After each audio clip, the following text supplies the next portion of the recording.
기도하겠습니다. 우리가 약할 때 강하게 하시는 주님의 은혜를 찬양합니다.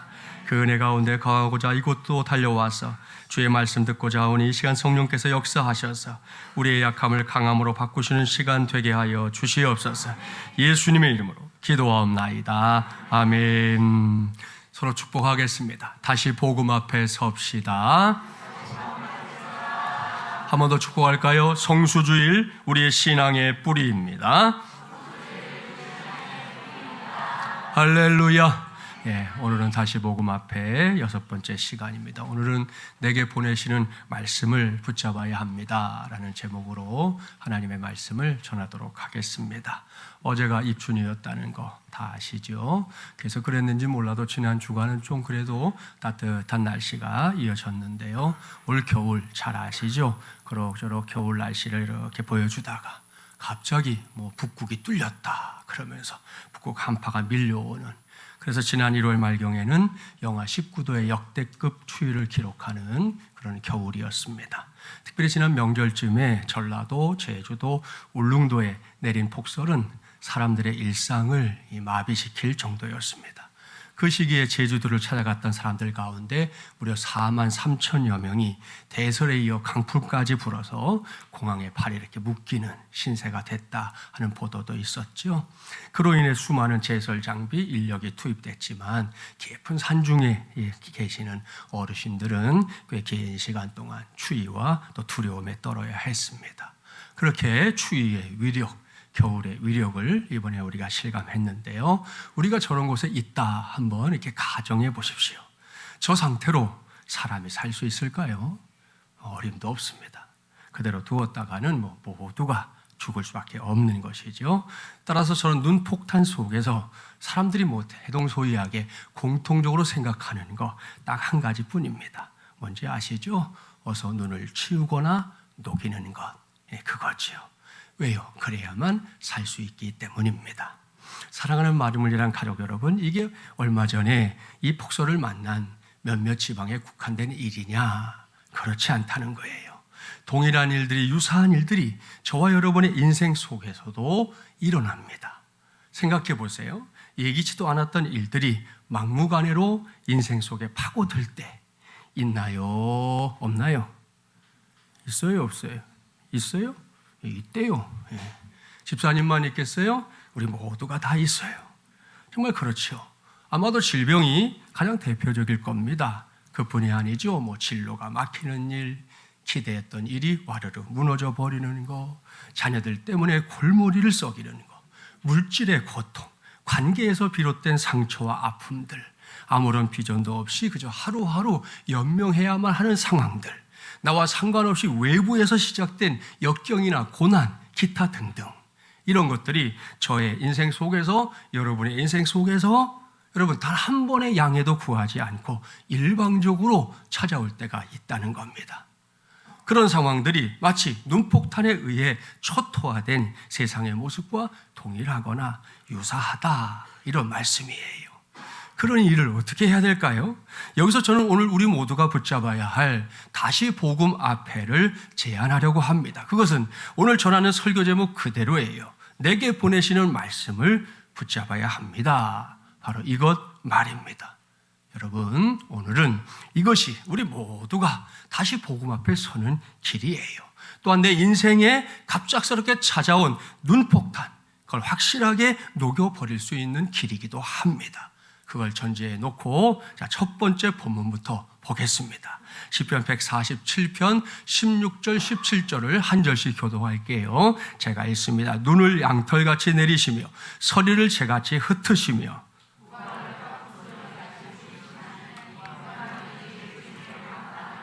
여러분, 이 말씀은 비유입니다. 우리의 인생에 눈이 양털같이 내릴 때가 있다, 서리가 재같이 쏟아져 내릴 때가 있다, 이런 비유죠. 그런가 하면 하늘에서 아예 그냥 얼어서 떨어지는 우박, 잘 아시죠? 우박 같은 것이 우리 인생 곳곳에 상처를 낼 때도 있다, 이렇게 말씀합니다. 이 말씀을 여러분의 머릿속에서 그림 잘 그리든 못 그리든 상관없잖아요. 여러분이 한번 그림으로 그려보세요. 그러면 뭐가 나올까요? 한때 세인들에게 큰 주목을 받은, 우리나라에서만도 1,000만 명이 넘는 사람들이 봤던, 게다가 우리나라만이 아니라 전 세계인이 그렇게 봤다는 겨울 왕국을 한번 이렇게 그려볼 수 있을 거예요. 이게 여자아이를 주인공으로 하는 만화 영화고, 화면 처리를 디즈니가 워낙 아름답게 잘 하는 것으로 유명해서 그렇지, 그런 요소들을 싹 빼보세요. 그러면 사방이 다 얼어버린 게 보일 겁니다. 건물만 얼은 것도 아니죠. 하늘이 얼었습니다. 공기도 얼었습니다. 사람들은 물론이고 사람들의 마음까지도 다 얼어버렸습니다. 저 정도 되면 우리 집의 수도꼭지 이미 동파된 지 한참 지났을 때예요. 그러니 여러분, 이거 큰일 아닙니까? 맞습니다. 큰일이에요. 아주 큰 문제죠. 그래서 오늘 주신 말씀을 저도 여러분도 꽉 붙잡아야 합니다. 왜? 여기에 겨울 왕국과 같은 인생을 향해 하나님께서 행하시는 위대한 역사가 들어있기 때문입니다. 그것이 뭐냐? 자, 시편 147편 18절 함께 봉독합니다. 그의 말씀을 보내사 그것들을 녹이시고 바람을 불게 하신즉 물이 흐르는도다. 아멘. 할렐루야. 사랑하는 여러분, 여기서 김진철 목사가 여러분 모두에게 신신당부합니다. 이 말씀 꽉 붙잡으십시오. 다시 당부해요. 지금 이 시간 이 말씀을 온 힘을 다해서 단단히, 아주 단단히 붙잡기를 바랍니다. 방금 함께 성경 봉독했는데요, 하나님께서 꽁꽁 얼어버린 내 인생을 위해, 우리의 인생을 위해 행하시는 역사가 있답니다. 그것은 하나님의 말씀을 보내시는 것이에요. 여러분, 직접적으로 보내실 때도 있고요, 간접적으로 보내실 때도 있습니다. 그렇게 때마다 방법이나 통로는 다 달라요. 하지만 분명한 것은 하나님께서 말씀을 보내신다는 사실입니다. 그러니 그때 우리가 할 일이 뭐겠습니까? 그 말씀을 내 말씀이 아니라 내 말씀으로 받는 거, 이것을 꼭 해내야 한다는 말씀이에요. 그러면요, 그때부터 놀라운 일이 일어납니다. 18절 말씀 지금 방금 봉독했는데 잘 보세요. 겨울 왕국이 녹기 시작합니다. 얼었던 하늘이 녹습니다. 공기가 녹습니다. 사람들도 녹아내리고요, 그들의 쌩쌩 얼었던 마음까지 녹아내립니다. 마침내 새봄을 알리듯 꽁꽁 얼어붙었던 세상에 생명의 물이 흐르게 된다. 이것이 우리 하나님의 역사입니다. 믿습니까? 할렐루야. 자, 이걸 전제하고 그러면 말씀을 보내신 역사라는 게 도대체 뭐냐?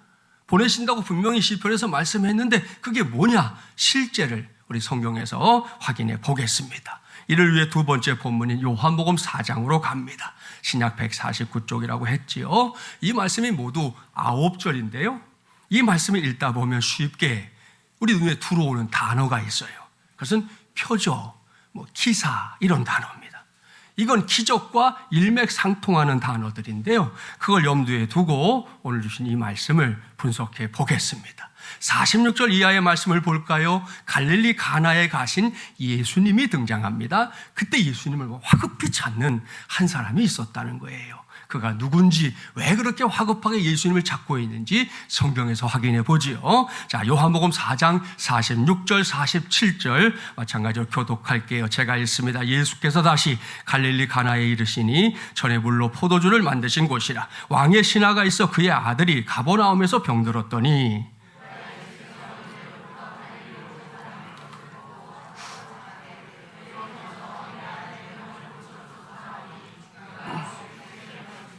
아멘. 자, 예수님을 다급하게 찾아온 사람, 왕의 신하다 그랬습니다.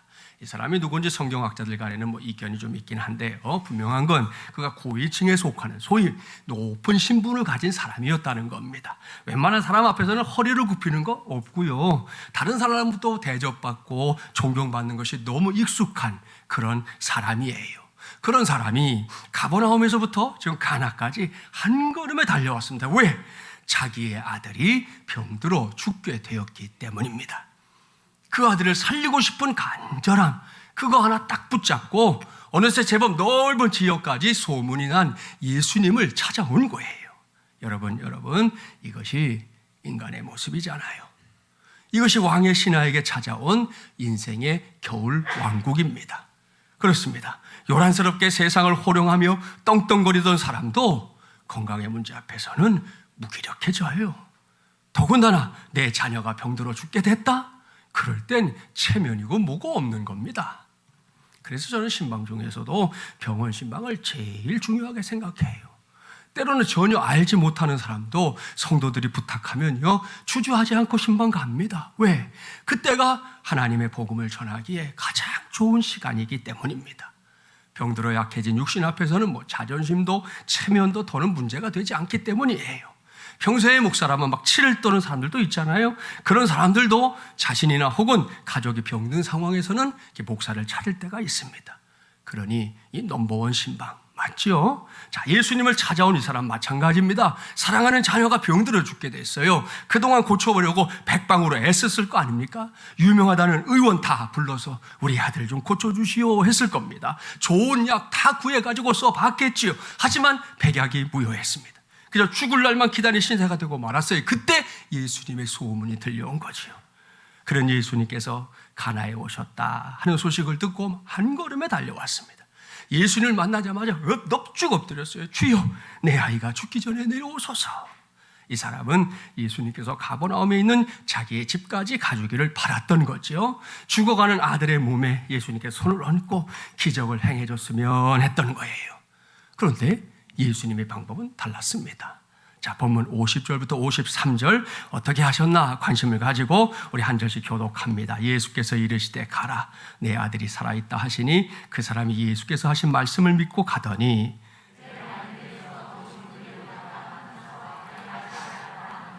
그 낫기 시작한 때를 물은즉 어제 7시에 열기가 떨어졌나이다 하는지라.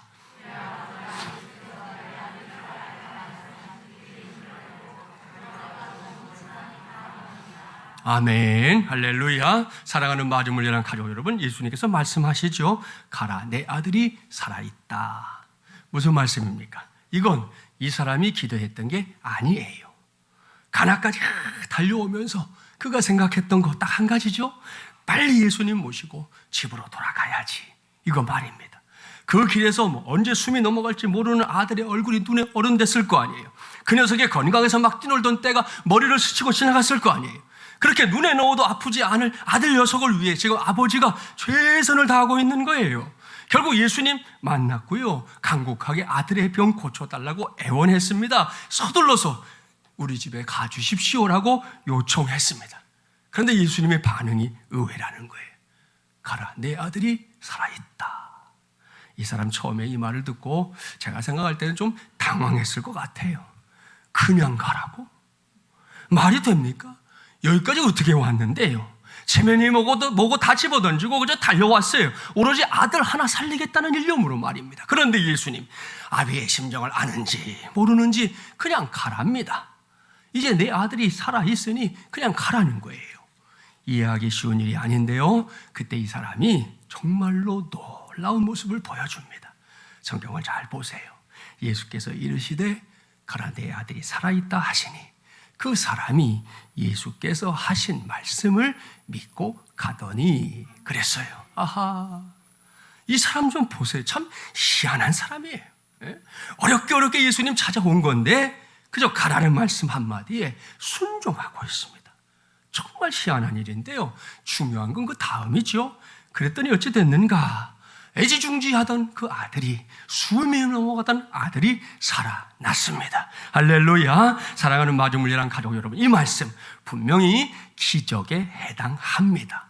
이 말씀을 쭉 읽어보면 우리는 여기서 우리의 상식으로는 이해할 수 없는, 그저 이 기적이라는 말 외에는 설명할 수 없는 이 일을 분명하게 목격하게 됩니다. 그 기적, 우리를 놀라게 하죠.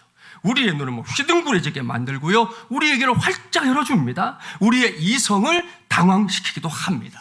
그래서 사람들은 이 말씀을 읽으면서 아주 쉽게 이렇게 결론 내리거든요. 기적, 이것이 주제다.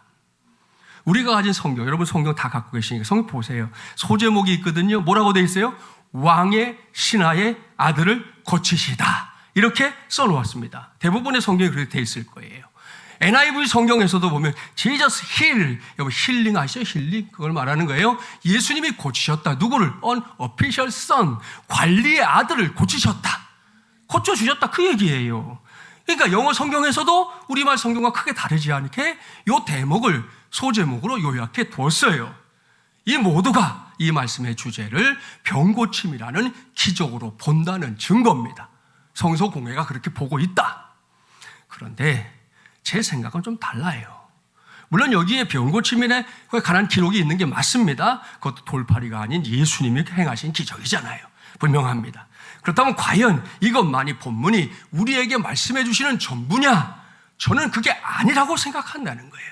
그 이유를 볼게요. 자, 먼저 48절 말씀 함께 봉독합니다. 예수께서 이르시되 너희는 표적과 기사를 보지 못하면 도무지 믿지 아니하리라. 무슨 말씀입니까? 이것이 당시에 예수님의 곁에 서성이던 사람들의 믿음의 수준입니다. 오로지 기적, 오로지 체험만 고대하는 그런 믿음 말입니다. 예수님은 사람들이 거기에 머물러 있는 걸 너무 안타까워하셨어요. 이 말씀, 예수님께서 왕의 신하로부터 아들이 죽게 됐다는 소식을 접한 직후에 하신 말씀인데요. 기적이나 체험에만 집착하는 유대인들의 믿음에 대한 염려는 이미 예수님께서 갈릴리에 들어오셨을 때부터 시작이 됐어요.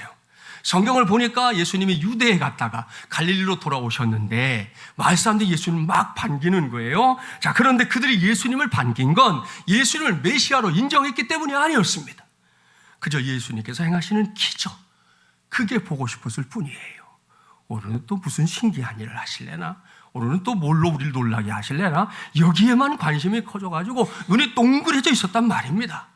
사랑하는 여러분, 사복음서를, 아니 성경 전체를 읽어보세요. 새해가 됐으니까 한번 정말 찾아보세요.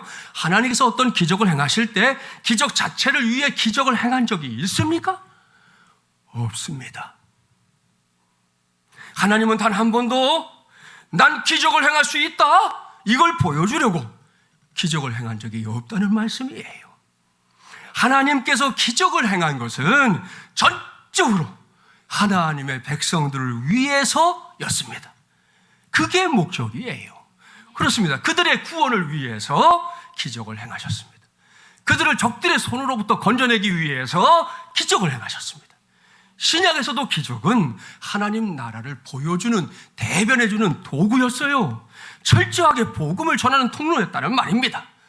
그런데 사람들의 생각이 다르네요. 하나의 기적을 보면 또 다른 기적을 요구했습니다. 어제 기적을 봤는데 예수님, 오늘은 무슨 기적 보여줄 거예요? 그렇게 요청했단 말입니다. 기적을 행하는 하나님께 주목해야 되는데 기적 자체에 관심을 기울였던 거예요. 예수님께서 안타까워하신 거, 마음 상해하신 대목이 그겁니다.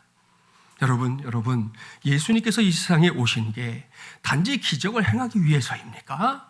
나는 이런 기적도 행할 수 있다? 놀랬지. 이러려고 오셨어요? 아니에요. 인류를 구원하기 위해, 세상의 죄를 대속하는 희생제물이 되기 위해 예수님은 세상에 오셨습니다. 그걸 위해 공생의 삶을 사신 거잖아요. 그걸 위해 필요하면 기적도 행하신 거예요. 따라서 주님께서 행하신 기적 속에는 언제나 하나님의 복음, 하나님의 뜻이 담겨 있는 것이에요. 예수 믿는 우리는 그걸 알아야 합니다. 그 기적을 통해 생명을 구원코자 하신 것이구나, 이걸 알아채야 한다는 말씀이에요. 그런데 사람들은 예수님만 만나면 기적, 아우성입니다. 얼마나 답답한 일입니까? 그 답답함을 주님께서 말씀하신 거예요. 너희는 표적과 기사를 보지 못하면 도무지 믿지 아니하는구나, 그러신 거예요. 그때 이 왕의 신하가 예수님 앞에 착 달라붙어요. 주여, 내 아이가 죽기 전에 내려오셔서. 그 다음의 일은 이미 말씀드렸죠. 예수님 딱 한마디 하셨어요. 가라, 내 아들이 살아있다. 이걸 죽어가는 아들을 둔 아비의 입장에서 한번 생각해 보세요. 기가 막힐 노릇 아닙니까? 아니, 이 사람이 정말 내가 누군 줄 알고 이러는 거야. 응? 참고 있으려니까 눈에 뵈는 게 없나 보네. 그냥 가라고? 잔소리 그만하고 내 집에 가서 내 아들에게 안수기도라도 해야 되는 거 아니야? 여러분, 이렇게 생각하거나 이렇게 말할 수 있는 상황이잖아요. 그런데 성경을 잘 보십시오. 예수께서 이르시되 가라, 내 아들이 살아있다 하시니 그 사람이 예수께서 하신 말씀을 믿고 가더니 그랬습니다. 여러분, 여기서 우리는 말씀의 능력을 볼 수 있어야 합니다. 우리의 상식으로는 결코 이해할 수 없는 일이 벌어지고 있기 때문입니다. 가라, 내 아들이 살아있다. 여기서 살아있다로 번역된 헬라어는 문법상 되게 재미있어요. 현재 능동태 직설법이에요. 영어 성경은 나중에 확인해 보세요. 영어 성경에서는 이 대목을 다 미래 시제로 설명합니다. 내 아들은 살게 되리라. 내 아들은 살 것이다. 이렇게 번역하고 있어요. 그런데 헬라어 원어 성경은 분명히 현재 시제를 쓰고 있습니다. 무슨 말씀이냐? 예수님이 지금 가라, 내 아들이 살아있다 말씀하시는 그 시간, 그 순간에 죽어가던 아들이 살아나고 있다, 이런 말씀이에요. 우리 성경을 제대로 보잔 말이에요. 예수님 지금 가나에 있잖아요. 아들은 가버나움에 있잖아요. 예수님이 여기서 말씀했잖아요. 근데 말씀하는 그 시간, 그 아들이 가버나움에서 살아나고 있다. 성경은 그렇게 쓰고 있다는 거예요. 할렐루야. 그렇습니다. 주님의 말씀은 짧았지만 막강한 힘을 발휘했습니다. 이 말씀을 듣고 있던 아비의 마음을 뒤흔들어 놓았어요. 그 말씀을 들은 아비의 영혼 속에 주님의 말씀이라면 액면 그대로 믿는 믿음이 생겼습니다. 그 놀라운 믿음이 정말 초음을 틈타서 그의 마음속에 쑥 들어와 버렸단 말입니다. 이에 이 사람 주저하지 않았어요. 그의 마음을 사로잡은 주님의 말씀 한마디가 그를 움직입니다. 그는 가버나움에 있는 집으로 달려가기 시작했어요. 뭐라고 구절에 설명할 것도 없어요. 그저 그의 머릿속에서는 계속해서 주님의 말씀만이 맴도는 거예요. 가라, 내 아들이 살아있다. 가라, 내 아들이 살아있다. 가라, 내 아들이 살아있다. 가라, 내 아들이 살아있다. 가라, 내 아들이 살아있다. 다른 아무 소리도 아무것도 보이지 않아요. 이 사람 집으로 돌아가는 길에 그 말만 계속 되뇌면서 달려간 거죠. 그래서 말씀 보니까 자기 종들을 만났네요. 그들로부터 죽어가던 아들이 살아났다는 반가운 소식을 듣습니다. 그 소리를 들었을 때 이 사람은 아마도 순간 이렇게 어지러움을 느꼈을 거예요. 예수를 만나고 나서 종들을 만나기까지 머릿속을 떠나지 않았던 주님의 음성이 사실이라는 게 확인됐기 때문이죠. 가라, 내 아들이 살아있다. 그런 이 말씀을 확실하게 자신의 것을 삼기 위해서 한 가지 질문을 종들에게 던집니다. 언제쯤 내 아들이 나느냐? 종들이 말합니다. 그 시간이 유대 시간으로 어제 7시였습니다. 이 사람이 따져보니 그 시간이 바로 예수님께서 자신에게 짧은 말씀 한마디, 가라, 내 아들이 살아있다, 그 말씀을 하신 시간이라는 걸 알아챘습니다. 결국 이 사람은 물론이고요, 모든 집의 식구들이 예수를 믿게 됐다. 할렐루야. 자, 저는 여기까지 말씀을 묵상하면서 설교 제목을 정한 거예요. 내게 보내시는 말씀을 붙잡아야 합니다. 이거 말입니다. 오늘은 이걸 꼭 기억하십시오. 다시 말씀드리지만 제가 보는 관점에서 두 번째 본문의 핵심 주제는 결코 병고침이나 기적만이 아닙니다. 우리에게 그것보다 더 중요한 메시지를 던져주고 있어요. 그것은 시편 147편에 약속한 대로 하나님께서 겨울 왕국과도 같은 내 인생에, 우리의 인생에 보내시는 말씀이 있다는 겁니다. 따라서 저도 여러분도 우리 모두가 그 말씀을 붙잡아야 한다는 거예요. 그것이 능력입니다. 믿습니까? 할렐루야. 그런데 안타깝게도 오늘날 한국교회가 가진 신앙의 약점이 여기에 있어요. 한동안 한국교회 신앙도 유대인들처럼 표적을 찾아 동분서주했던 적이 있었습니다. 신유 집회다, 은사 집회다, 그러면 성도들이 막 벌떼처럼 몰려들었어요. 더불어서 기도원 운동이 전국교회를 강타했어요. 이런 일들 담전도 있었지만 그래도 한국교회를 이렇게 뜨겁게 유지해주는 그런 방법이 되기는 했습니다. 문제는 요즘은 그나마 더 식어버렸다는 거예요. 그로 인해서 속상하지만 이제 한국교회 스스로가 자성하는 얘기, 썬데이 크리스천들을 양산하게 됐다.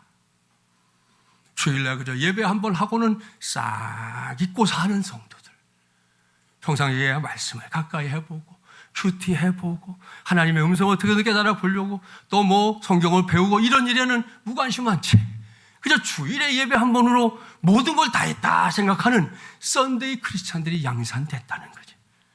이런 와중에 이단 종파에서는 또 얼마나 극성스럽게 교리 교육을 시키는지 모릅니다. 코로나 초기에 신천지에서 일어난 문제 다들 아시죠? 그래서 신천지가 우리 사회 수면 아래로 좀 숨어드나 했더니 웬걸요? 작년 2022년 11월 대구에서 10만 명 수료식이 있었습니다.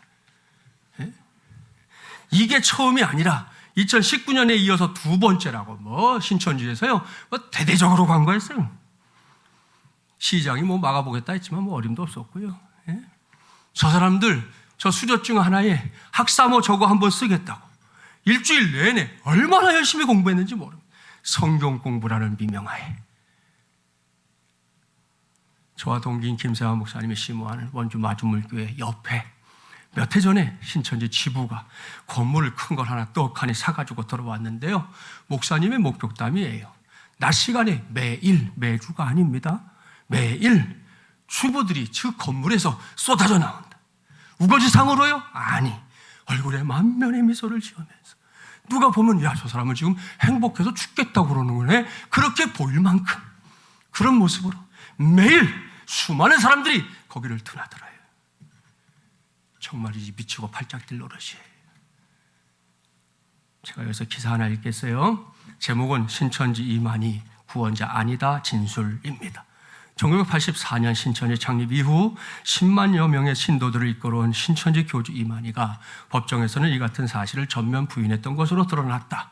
지난 2006년 2월 이단 전문가 진용식 목사님, 안산 상록교회 목사님을 상대로 명예훼손 소송을 제기한 신천지 교주 이만희는 당시 수원지법에 낸 소장에서 자신은 보혜사도 아니고 그렇게 가르친 적도 없다고 밝혔다. 소장 내용을 살펴보면 이만희는 자신이 보혜사, 성령, 인치는 천사, 어린 양, 이 시대의 구원자라는 것은 사실이 아니며 신천지 신도들에게도 이같이 교육한 적이 단 한 번도 없다고 진술했다. 소장에서는 또 신천지 홈페이지나 발전사에 공공연히 적시됐던 박태선 전도관의 입교한 양력도 부인했고 육체 영생에 대해 가르친 사실 역시 전면 부인했다. 신문기사예요. 기가 막힐 노릇이죠. 교주 이만희가 자기 입으로 법정에서 자기는 아무것도 아니다. 보혜사 성령도 아니고 구원자도 아니다. 영생불사 가르친 적 없다. 이렇게 증언했다는 거예요. 그런데 지금 또 전국적으로 이 코로나 시대는요, 또 해외까지 이만희를 영생불사하는 하나님으로 믿고 있는 사람들이 계속 늘고 있으니 이건 명명백백한 종교 사기입니다. 여기서 더 답답한 것은 종교 사기에 빠진 사람들이 그놈의 가짜를 배우는데 너무나 열심히라는 사실이에요. 가짜를 배우는데 너무나 열심히다. 그야말로 불철주야 배웁니다. 하나라도 더 배우겠답니다. 그래서인지 몰라도 요즘은요, 신천지 믿는 사람들이 목사 앞에 와가지고 예전에 감췄는데 지금은 정체를 드러내면서 목사하고 한판 뜨자고 그래요. 덤빈다니까요. 해보자고 그래요. 왜 총회장님 말씀 가지고 한번 얘기해 보자는 거예요. 예? 참 대단한 사람들이에요. 제대로 신앙생활을 한다는 우리의 모습이 부끄러울 지경입니다. 사랑하는 여러분, 이런 문제에 대해 여러분은 어떻게 생각합니까? 오늘 칼럼에도 썼는데 우리 교회는 작년 8월부터 성경 읽어지는 사역에 힘을 쏟는 중입니다. 저 가고 나서 우리 성경 공부하는 거 쉰 적 없거든요. 아무튼 일기 구약 성경방 수료자들이 정말이지 열심히 성경을 공부했고요. 그 가르침에 따라 지난 연말에 성경 일독을 대부분 마무리했습니다. 그리고 지난 화요일에는 2기 구약 성경방이, 수요일에는 1기 신약 성경방이 다시 열렸습니다. 그뿐이 아닙니다. 오늘 저녁에는 이남선교회 식구들과 구약 성경방을 시작할 거고요. 뉴질랜드에 가 있는 우리 배성준 집사님 아시죠? 지난 왔다 갔는데 두 아들, 그리고 청도에서 지금 오늘 오셨는데 우리 교회를 섬기고 있는 노승희 집사님까지. 지금 뉴질랜드가 우리랑 4시간 차이가 나거든요. 그래서 우리 시간으로 하면 4시쯤 하면 거기가 저녁 8시니까 이제 일하고 들어와서 애들 밥 먹이고 잘 준비 다 해놓고 8시쯤 하면 할 수 있겠다 그래가지고 지금 4사람을 데리고 오후 4시에 목요일 날 이제 시작합니다. 자, 4시에 들어올 분 더 와도 됩니다. 지금 현재는 4사람이 줌으로 하는 거예요. 줌으로. 아무튼 이번 기회에 배지사님 물론이지만 준우 건우까지 그냥 말씀을 배우는데 아주 그냥 앞에다 딱 세워놓고 졸면 정신 차려 임마 이러면서 하여튼 하려고 그래요. 그럴 예고예요. 모두가 감사한 일이에요. 하지만 아직도 멀었습니다. 여전히 부족합니다. 그리고 이 사역은 담임 목사 혼자 할 수 있는 게 아닙니다. 그래서 우리 교회에서 교육자 3명, 집사님 1명, 어성경 전문 강사 스쿨에 보냈고요. 이제 막 공부 시작했어요. 한 달 정도 됐어요. 이 사람들이 자격증을 취득하면 이제 우리 교회 안에 여러분이 성경 공부를 잘 참여할 수 있도록, 핑계를 못 하도록 제 생각은 모든 요일에 넣는 거예요. 핑계할 수 없죠? 지금은 주말밖에 시간이 없어요 해서 못 하거든요. 그날까지도 더 다양하게, 더 많은 시간 할애해서 우리가 하나님 말씀을 배우는 데에 열심을 내보려고 합니다. 그러니 이 시간에 김진철 목사가 제시하는 것에 귀를 기울이십시오. 지금까지도 그렇게 했겠지만 이 시간 이후에는 더더욱 집중해서 하나님의 말씀을 붙잡기를 바랍니다. 그것도 내게 보내시는 말씀으로 꽉 붙잡기를 바랍니다. 결코 대충 하지 마세요. 여러분, 세상 일도 대충 했는데 잘 되는 건 없어요. 하물며 하나님을 믿는 신앙생활 대충 눈 가리고 아웅 그렇게 해서 되겠어요? 그건 안 될 일이죠. 그리고 오늘 광고도 나갔는데요. 앞으로 2주일이 지난 이제 22일 수요일부터 예수 그리스도의 고난의 길에 동참하는 사순절이 시작됩니다. 동시에 제19차 특세도 시작됩니다. 늘 당부하지만 올해에는 사순절 기간 그저 그렇게 보내지 마세요. 사도행전을 읽는 마주물려람 행전이 되게 하소서 하는 주제로 함께 모이려고 하니까 여러분 모두가 함께 힘을 보태주기 바랍니다.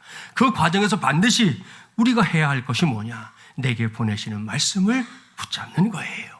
그 말씀이 어떤 말씀인지 이제는 아시죠? 우리 인생의 겨울 왕국을 녹여버리기 위해서 하나님께서 보내시는 말씀입니다. 따라서 이 2가지를 해낸다면 목사가 장담할 수 있어요. 이번 사순절 기간을 통해 저도 여러분도 본문에 나오는 왕의 신하가 체험했던 것처럼 하나님께서 직접 행하시는 능력 보게 될 겁니다. 그 기적 맛보게 될 겁니다. 또한 그 은혜 체험하게 될 줄 믿습니다. 기독교의 역사를 보면 이렇게 살았던 사람들이 부지기수입니다. 사도 바울, 다메섹으로 가던 길에서 자신에게 보내신 주님의 말씀 받았죠. 사울아, 나는 네가 핍박하는 예수다. 그 말씀 하나 붙잡고 평생을 살았습니다. 하나님의 복음을 전하는데 목숨을 걸었어요. 한국교회 순교 역사로 남아있는 주기철 목사님, 일제의 박해라는 고난 속에서도 하나님이 보내신 로마서 8장 18절 말씀 꽉 붙잡았습니다. 생각하건대 현재의 고난은 우리에게 나타날 영광과 비교할 수 없도다. 이 말씀 하나가 신사참배에 당당하게 맞서는 믿음이 됐고요. 이 말씀 하나가 모판도 걸어갈 수 있게 했고요. 이 말씀 하나가 그 끝에서 순교의 잔 기꺼이 마실 수 있게 해주었습니다. 종교개혁의 선봉장이었던 마틴 루터는 어떻습니까? 그는 하나님께서 보내신 로마서 1장 16절 17절 말씀 꽉 붙잡았어요. 내가 복음을 부끄러워하지 아니하노니 이 복음은 모든 믿는 자에게 구원을 주시는 하나님의 능력이 됨이라. 먼저는 유대인에게요 그리고 헬라인에게로다. 복음에는 하나님의 의가 나타나서 믿음으로 믿음에 이르게 하나니 기록된 바 오직 의인은 믿음으로 말미암아 살리라 함과 같으니라. 아멘. 이 말씀 딱 붙잡고 종교개혁을 완성했어요. 이외에도 수많은 믿음의 사람들이 내게 보내신 하나님의 말씀을 붙잡았습니다. 그랬더니 거기에서 능력이 나타났습니다. 그것은 인생의 겨울 왕국을 확실하게 녹여내는 위대한 능력이었습니다. 결국 그들은 자신의 힘으로 결코 할 수 없는 일들을 해냈어요. 불가능하다 말하는 것들을 가능한 것으로 바꾸었어요. 세상의 상식이나 뛰어난 이론으로도 안 된다 했던 것들이 현실이 됐습니다. 사랑하는 마지막이란 가족 여러분, 이제는 우리 차례입니다. 지금 여러분이 붙잡고 있는 하나님의 말씀은 무엇입니까? 이 시간에 그런 말씀이 있는 사람도 있고 없는 사람도 있을 거예요. 상관없어요. 있어도 좋고 없어도 좋아요. 2023년을 살아가면서 또한 제19차 특세를 감당하면서 하나님께서 내게 새롭게 보내주시는 말씀, 그거 붙잡으면 됩니다. 그렇습니다. 저는 요즘 저와 여러분의 삶이 시편 147편 말씀을 요한복음 4장 말씀처럼 현실 속에서 체험하는 삶이 되기를 새벽마다 하나님 앞에 간절하게 기도하고 있습니다. 오늘 여러 차례 말씀드렸는데요. 사방팔방이 다 꽁꽁 얼어붙은 겨울 왕국이어도 상관없습니다. 그게 당장 2023년 대한민국의 현실이고요. 우리의 삶의 자리인데요. 그런 상황에서도 저와 여러분이 한자리에 모여 기도한다면 이건 전제입니다. 그렇게 기도하면서 하나님 앞에 나아간다면 하나님께서 이번 기회에 그리고 반드시 하나님의 말씀을 나에게, 우리에게 보내주실 줄 믿습니다. 그러니 그 다음에 일어날 일들을 기대하세요. 그 말씀이 닿는 곳마다 녹아내릴 겁니다. 문제가 해결될 겁니다. 고민이 사라질 겁니다. 막연한 응답이 아니라 손에 만져진 응답이 나타날 겁니다. 고쳐야만 할 질병이라면 그 질병도 고쳐주실 겁니다. 자녀들의 앞길 열어주실 겁니다. 나의 진로에도 갈 길을 보여주실 겁니다. 나아가서 우리 교회가 가야 할 길도 열어주실 줄 믿습니다. 그러니 내게 보내주시는 말씀 붙잡읍시다. 우리에게 보내주시는 말씀 붙잡읍시다. 우리 교회에게 보내시는 말씀 마찬가지입니다. 우리 모두 붙잡읍시다. 그것이 우리 모두에게 능력이 될 줄 믿습니다. 오늘을 기회 바로 그 믿음으로 다시 복음 앞에 서는 건 물론이고 하나님의 말씀을 현실 속에서 살아서 역사하는 말씀으로 직접 체험하며 사는 우리 모두가 되기를 주님의 이름으로 간절히 축원합니다. 기도합시다. 전능하시고 자비로우신 하나님 아버지, 오늘도 우리 모두에게 하나님의 음성 들려주시니 감사합니다. 말씀을 나눈 것처럼 우리 인생 속에는 종종 겨울 왕국과도 같은 인생의 때가 예고 없이 일방적으로 찾아올 때가 있습니다. 우리 사회 곳곳에서 새롭게 시작한 2023년을 두고 예외가 아니라고 말하고 있습니다. 그럴 때 우리가 어떻게 해야 할지 성경을 통해 일찌감치 해답을 알려주시니 감사합니다. 그럴 때 우리가 해야 할 건 탄식이나 신세 타령이 아닙니다. 주저앉거나 좌절하는 거 아닙니다. 우리에게 보내시는 말씀, 그 말씀을 보내시는 하나님을 바라봐야 하고 그 말씀을 내 말씀으로 확실하게 붙잡는 거, 바로 그것인 줄 믿습니다. 그래서 구합니다. 오늘 이후 그렇게 내게 보내시는 말씀을 내 말씀으로 붙잡는 우리가 되게 하여 주시옵소서. 이를 위해 말씀을 배울 기회가 있거들랑 놓치지 않게 하여 주시옵소서. 그리할 때 그 말씀이 인생의 겨울 왕국을 녹이는 거 보게 될 줄 믿습니다. 문제가 해결되는 거, 고민이 사라지는 거 체험케 하여 주옵소서. 막연한 응답 말고요, 손에 잡히는 응답이 나타나는 거, 고쳐야만 할 질병이라면 그 질병도 고쳐주시는 거, 우리 모두의 몫이 되게 하여 주시옵소서. 또한 자녀들의 앞길 열어주실 거, 나의 진로에도 갈 길을 보여주시는 거, 나아가 우리 교회 가야 할 길도 열어주시는 거, 우리 모두가 함께 체험케 하여 주시옵소서. 특별히 다가오는 제19자 특세를 통해 더욱 구체적인 은혜가 우리 성도들, 우리 교회 위에 나타나게 하여 주시옵소서. 이 모든 말씀이 육신이 되어 이 땅에 오신 우리 주님 예수 그리스도 이름으로 간절히 기도하옵나이다. 아멘.